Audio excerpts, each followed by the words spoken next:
Okay, so like many of you, I enjoy playing different kinds of sports. During the summer, I was mostly playing basketball, just because I didn't have a lot of people to play like soccer with, which is the main sport I play. Nowadays, throughout the school year, I've been playing a lot of soccer in our indoor field here at the rec. I like it. It's really fun. I've been playing it for like the longest. And one way I see it, obviously, is you have to make different decisions when you have the ball, and also based on like the position you play. Normally, I'm on top as a striker. Sometimes I'm a defense. It just kind of depends. We just play for fun, so it can be whatever, you know. But one way I visualize these different decisions I have to make based on like where you kick the ball to, maybe where the keeper dives, is kind of by setting up a function. So a function is basically just something, a function obviously, but with lines of code that you can keep recalling over and over as you need them. Meaning you can just create that one function with certain code, and you can just run inputs so that you have different outputs based on your inputs in a sense. So the way we declare a function, I'm gonna declare def.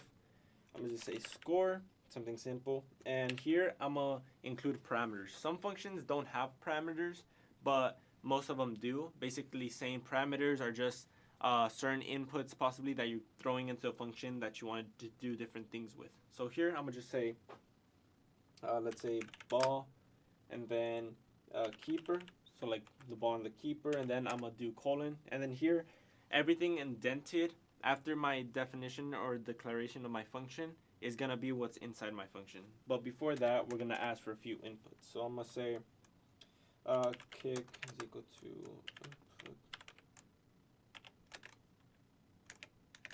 input, equals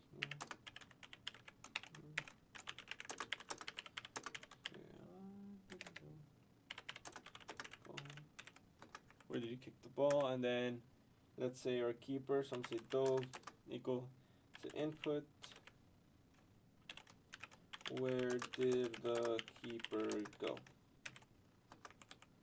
Boom, something simple like that. And then here to call my function, I'm literally just gonna call the name of it, score, and here I'm gonna include my two parameters, which is my kick, which is also equal to ball, and my dove, which is equal to keeper. And I have to put it in the order I want them to be. So if I put kick as keeper, that's how it's gonna be read.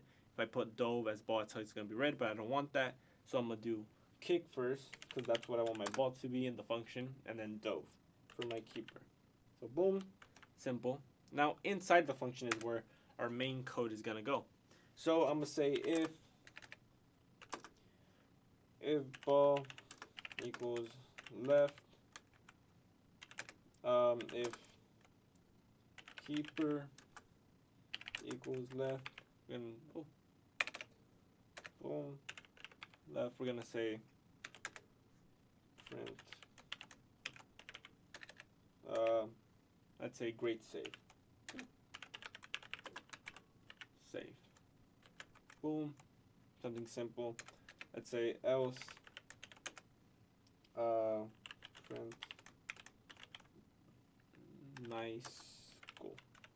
Okay, plain and simple. And then let's say maybe elif, else if the ball went right, then we could say if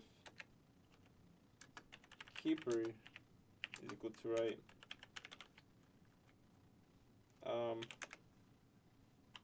print what's a save, then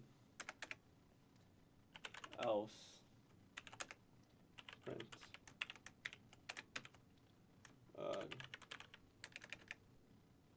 great goal. Boom. Okay, so that's our function. It's just these lines of code saying, all right, based on our inputs, do a bunch of things.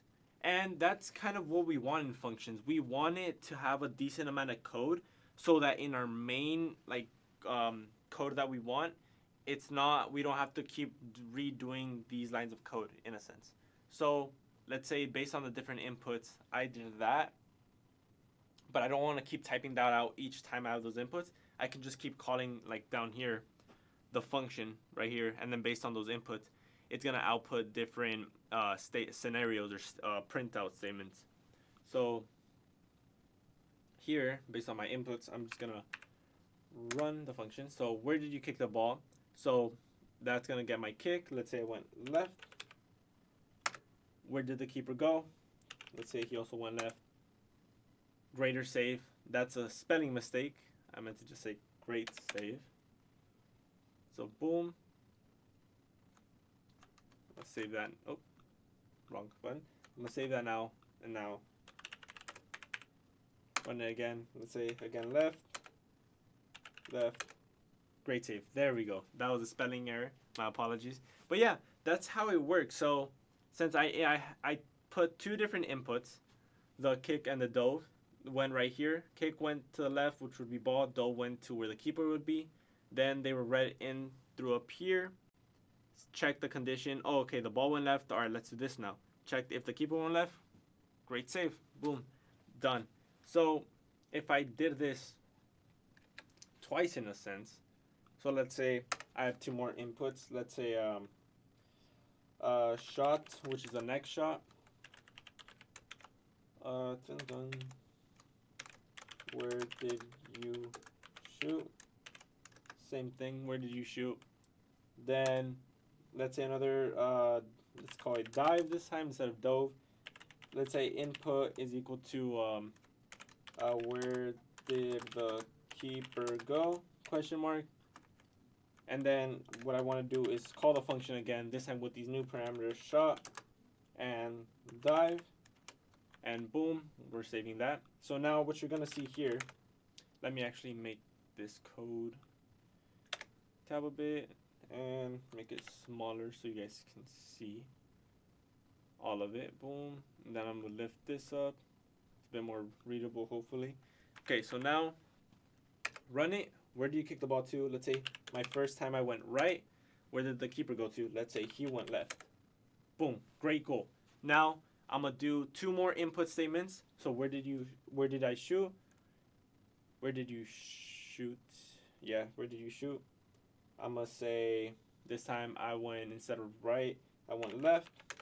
Where did the keeper go? Left. Great save. That's kind of how these functions are supposed to work. You're supposed to be able, well, no, yeah, for the majority, you have to be able to recall it different times with different scenarios. So that's what I did. The first time I called the function, it said great goal because I did score. You know, I shot one way, the keeper shot the other. The keeper went the other way, scored. Called the function again with different inputs.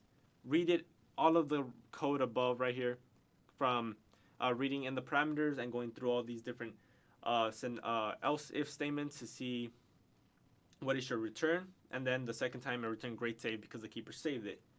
Yeah, so that's how functions work. You know, you have your parameters, you have what you want to pass through, and then you can keep recalling the function again and again so you don't have to create another huge bunch of code like this at the bottom each and every time after an input. So yeah, hope you guys have a nice day. Hope you enjoyed the video. Take it easy.